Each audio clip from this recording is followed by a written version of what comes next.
itong maging ligtas sa mga pagbaha dahil sa halos 2.55 billion piso na pondong nilaan dito.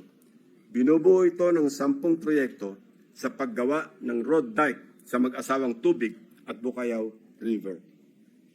Sa ulat ng gobernador na bineripika ng aking mga staff, ang mga bahagi ng bilyones na proyektong ito, 2 beses na pong nasira ngayong taon.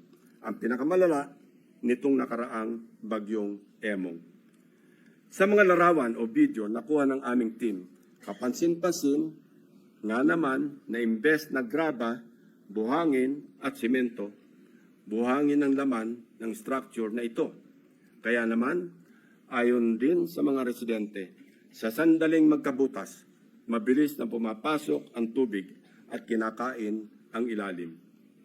Sa aming pag-iimbestiga, hindi rin daw di umano nasusunod ang dapat na lalim ng pagbabaon ng mga sheet piles na magiging suporta ng buong road dike.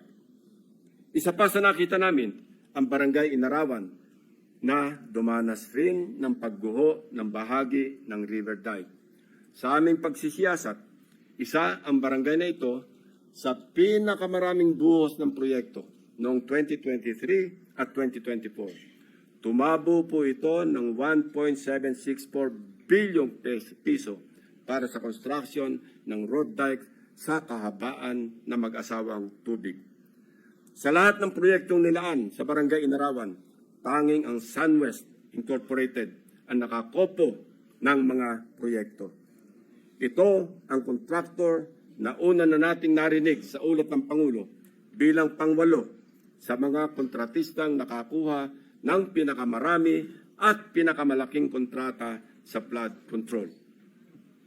Mr. President, sinuyod din namin ang ilang pang-barangay na binuhusan ng pondo, ngunit hindi pa rin nakaligtas sa daluyong ng pagbaha dahil sa karamihan ay substandard, gumuho at hindi napanindigan ang pagiging flood control structure. Ilan sa mga ito ang mga sumusunod na ipapakita natin. Sa Barangay Pinagsabangan 2, higit 228 million piso ang pondong nilaan, pero ang reklamo ng mga residente, putol-putol ang pagkagawa ng river control. Malaking bahagi rin ito ang gumuho ng nagdaang habagat. Sa Barangay Melgar, nirereklamo ng mga residente ang mababaw na pagkakabaon ng mga bakal sa ginagawang dike. Sa taong ito, 3 coastal road